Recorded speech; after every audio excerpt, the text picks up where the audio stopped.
आज आंतरवाली सराटीत मंत्री राधाकृष्ण विखे पाटील, मंत्री दादा भुसे, तसेच मंत्री उदय सामंत आणि आमदार प्रसाद लाड यांच्यासोबत जे आहे ते मनोज जरांगे पाटील यांची बैठक पार पडली. 29 तारखेला मनोज जरांगे पाटलांनी आंदोलनाचा इशारा दिला होता. यांनी या बैठकीनंतर जे आहे ते पहिल्यांदाच आपल्यासोबत मनोज जरांगे पाटील बऱ्याच वेळी सगळी बैठक झाली. मात्र असं असताना सुद्धा तुम्ही 29 तारखेच्या आंदोलनावर ठाम आहेत.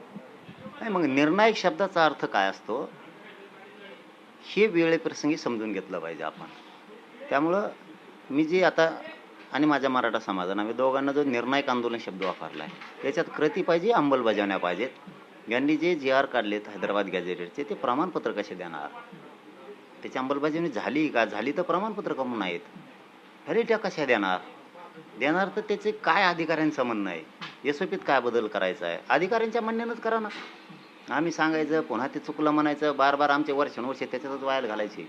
म्हणून हे 29 ऑगस्टला आंदोलन होणार आहे. 58 लाख नोंदी एवढ्या मोठ्या सापडल्या, त्याचे प्रमाणपत्र वितरित होत नाहीत म्हणजे काय, प्रमाणपत्र दिले जात नाही, त्याच्या व्हॅलिडिटी दिल्या जात नाहीत.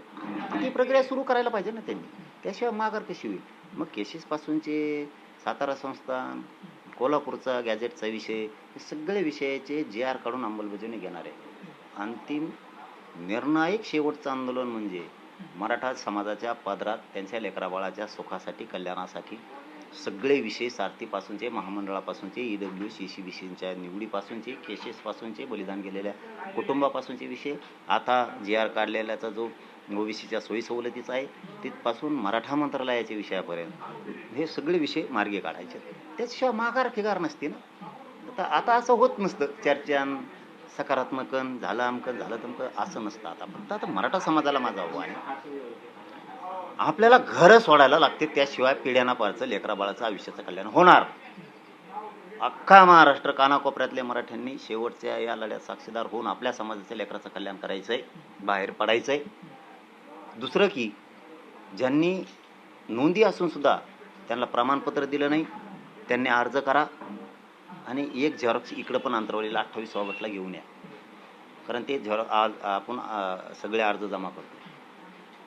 ज्यांचे अर्ज केलेत प्रमाणपत्र देत नाहीत त्यांनी सुद्धा या, ज्यांच्या व्हॅलिडिटीसाठी अर्ज केलेत व्हॅलिडिटी देत नाहीत त्यांनी पण अर्ज घेऊन या, ज्यांचे परतावे थांबलेत व्याज परतावे महामंडळाचे त्यांनी पण अर्ज घेऊन या. प्रत्यक्ष माणूस पाहिजे. ज्यांचे ACBC EWS मधून निवडी झाल्या त्यांना दिले नाहीत त्यांनी सुद्धा प्रत्यक्ष या. ज्यांनी हैदराबाद गॅझेटियरनुसार अर्ज केलेत पण त्यांना प्रमाणपत्र दिले नाहीत त्यांनी सुद्धा अर्ज घेऊन या. व्हॅलिडिटी कोणाकोणाला दिल्या नाही. आणि आपण जे अर्ज करायची वेळ आहे आणखीन बी ह्या आठवड्यात ज्यांच्याकडे नोंदी आहेत त्यांनी अर्ज करा, ज्यांना हैदराबाद गॅझेटनुसार करायचे त्यांनी करा. अधिकारी कसं काय देत नाहीत का, आणि सरकारला बसून विचारू ना, समोर तुकडा पाडून घेऊ. काम मागं ठेवायचं नाही, सगळ्यांनी एक जीवानी जायचं, काम होतं मात्र माघारी जायचं नाही, हे लक्षात ठेवायचं. कधी येऊ शकतं सरकार, कधी जाऊ शकतं. तुम्ही येणार एक दिवसानं दुसऱ्या दिवशी जाणार.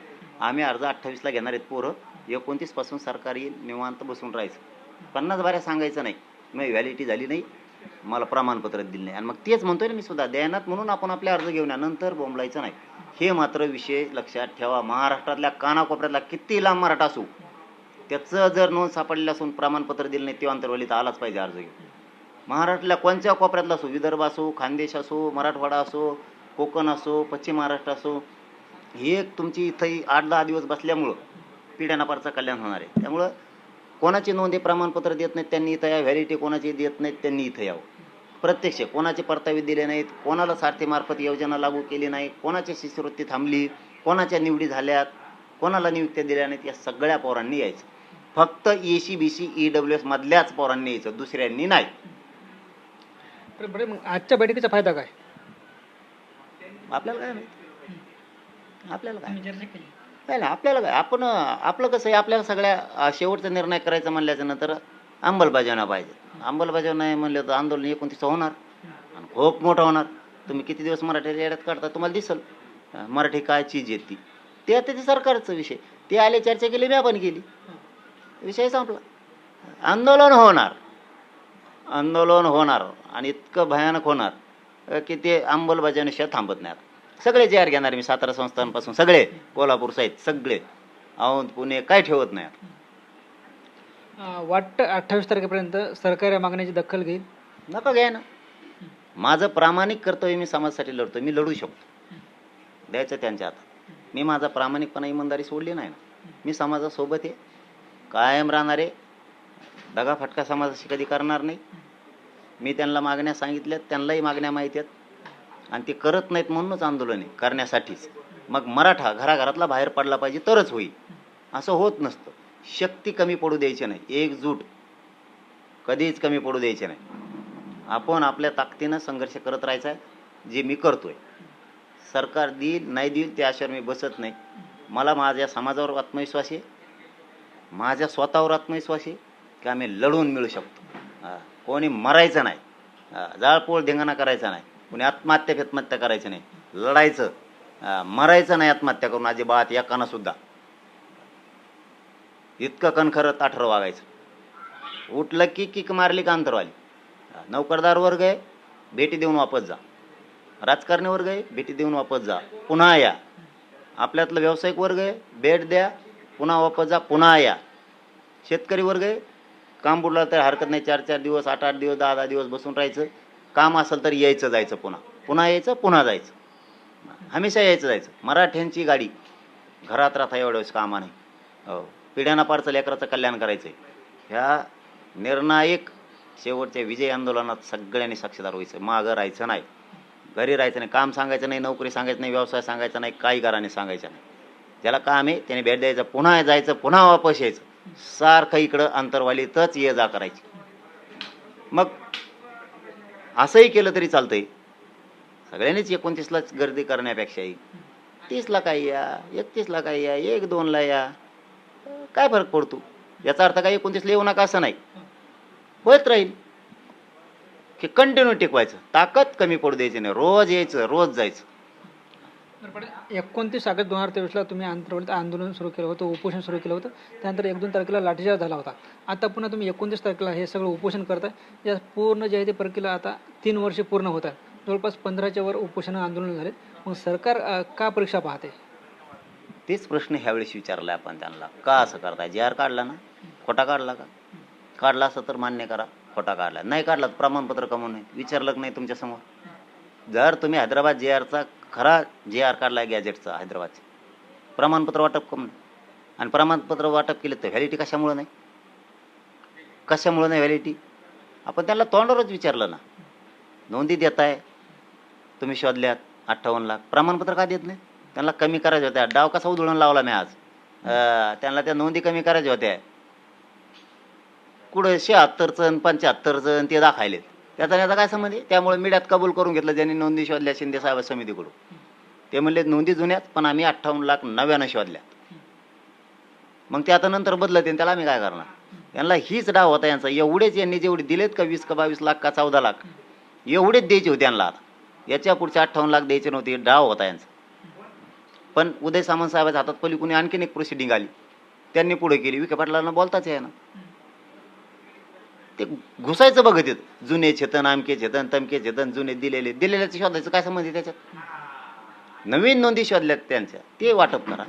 मग कसं मान्य केलं? शेवटी ध्यानात ठेवा, मीडियावाल्यांनी ध्यानात ठेवा, तुम्हीच आमची बाजू लावून धरताय सगळे. मग कसं मान्य केलं की हो आता 14 लाख वाटप केलेत ना, राहिलेले सगळे वाटप करतो. आता कसे ठेप्याला आले? यांना मी मराठ्यांना सांगितलेलं हेच खरं होतं. यांनी डाव रचला होता. यांना 58 लाख नोंदी द्यायच्या नव्हत्या. यांना हैदराबादचं, सातारा संस्थांचं, कोल्हापूरचं, पुणे औंधचं गॅजेटियर द्यायचं नव्हतं. यांनी पक्का डाव शिजला होता. पण इथं पठ्ठे डाळ शिजून देत नसतं भाऊ कोणाची. एवढं सोपं नाही. सगळं घेणार मराठ्याचं यावेळेस, काय ठोत नाही. तर पाटील, सोलापूरनं कोणत्या अधिकाऱ्यांना, कोणत्या अधिकाऱ्यावर गुन्हा दाखल करा? तुम्ही ते जे आर पण दाखवते ते पण मध्ये थांबले. पळलं ना ते घेऊन. ते घाबरलं का काय? ते गेलं लयच सापडेला मी. ते आलं सकाळी सांगायला, पण सटाकलं ते घेऊन. कोण अधिकारी होतो? काय होतं? कोण होतं काय माहित. ते त्यांनी त्यांच्यातच केसी केल्या एकामेकात. म्हणजे मराठ्यांच्या काही 4-5 फायली कुणबीच्या दाबून धरल्यात. दाबून धरणाऱ्यावर त्यांनी केस केली, कमू दाबून धरल्या म्हणून. त्यांच्यात फाईट असणार आहे. आता केस करणारा बी लई शहाणा नसणार आहे आणि फायली दाबून धरणारा बी शहाणा नसणार आहे. ह्या दोघाला काही पैसे कमी पडणार असणार आहे देवाणघेवाण यांची.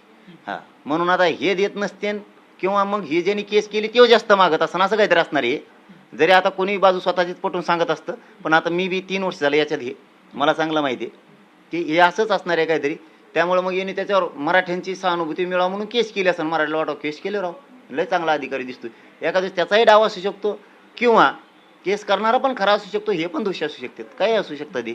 पण त्यांच्यात कुणबीच्या फाईलसाठी केसेस झाल्या, गुन्हे दाखल झाले डायरेक्ट. बरं, शेवटचा प्रश्न.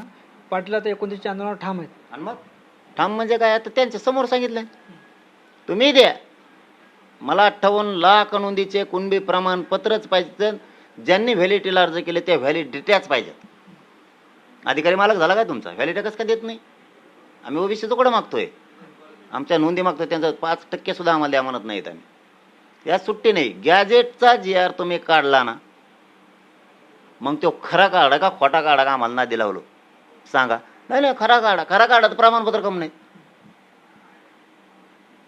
हैदराबाद गॅजेटनुसार. आणि प्रमाणपत्र दिले तर त्याची 6 व्हॅलिडिटी टाकल्यात जालन्याला.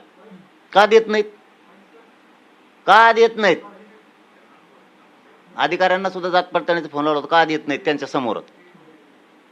ध्यानातच नाही, असंच नाही. आम्हाला माहिती आहे ना सगळे चाली आहे ते. आता नीट करतो ना 29ला GR खरा काढलाय तर प्रमाणपत्र द्या, प्रमाणपत्र दिलं तर व्हॅलिडिटी द्या, नाही तर खोटा काढला म्हणून सांगा. येड्यात काढतात काय मराठ्याला तुम्ही? ते तोंडरोज झालंय सगळं. सातारा संस्थान, कोल्हापूर संस्थानचे सुद्धा गॅजेटेडचे GR घेऊन अंमलबजावणी घेणार मी ह्याच 29च्या आंदोलनात. सगळे पेटून उठलेत घराघरातले मराठे. सोडत नाही मी, नियुक्त्या सोडत नाही पोरांच्या, EWC CBCच्या काही सोडत नाही. महामंडळाचे परतावे पण सोडत नाही. मंत्रालय सुद्धा मराठ्यांचं स्वतंत्र मंत्रालय सोडत नाही. एकही मागणी मी सोडत नाही. केसेस पासून सगळ्या त्याला पुऱ्या सांगितल्या आणि उद्या लेखी बी देणार. हे शेवटचं उपोषण असेल, ही मराठ्यांना देणारच आंदोलन आहे, देणारच आंदोलन. आणि मराठ्यांना सुद्धा देणारच बनावं लागणार आहे. स्वतःच्या लेकराला घरं सोडावे लागणार आहे, देणारं बना. आणि सरकारला मग द्यावाच लागणार आहे. घरी बसायचं नाही, पिढ्यांना पार मग घरी बसा, काही अडचण नाही. आता घरी बसायचे दिवस नाहीत, डोळ्यात तेल घालून जागायचे दिवस आहेत. रात्रंदिवस या TV9च्या माध्यमातून महाराष्ट्रातल्या मराठ्याला सांगतो, ज्याला दिवसा येत नाही ते रातची या. आणखीन काय पाहिजे? ज्याला दिवसभर काम आहेत त्यांनी रातची आंदोलनाला भेट देऊन जायचं, पण भेटच देऊन जायचं, शांततेत वाहन आणायची.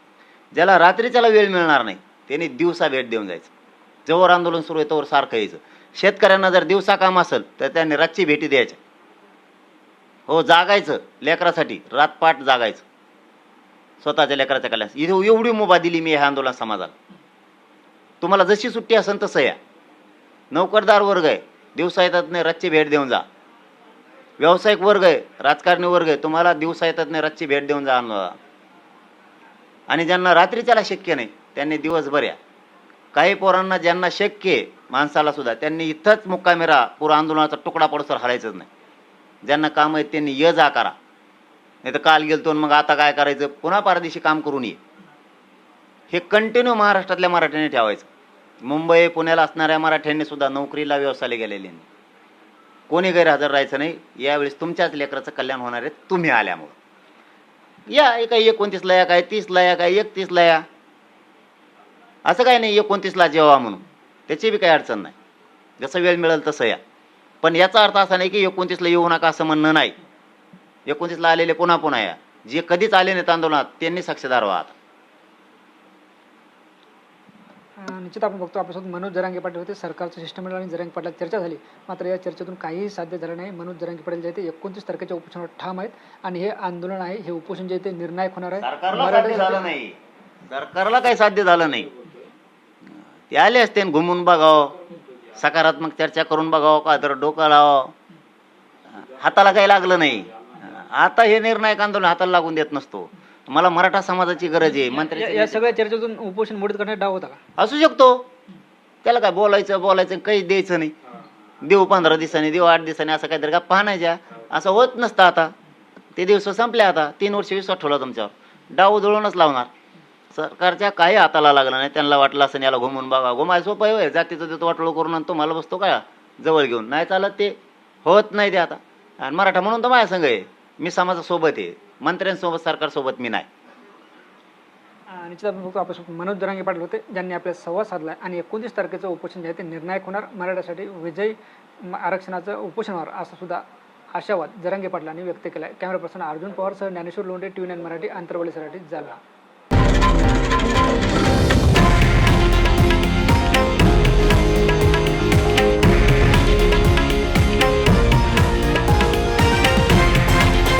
हे आहे देशातील नंबर 1 न्यूज नेटवर्क आणि आपण पाहत आहात TV9 मराठी, एकमेव.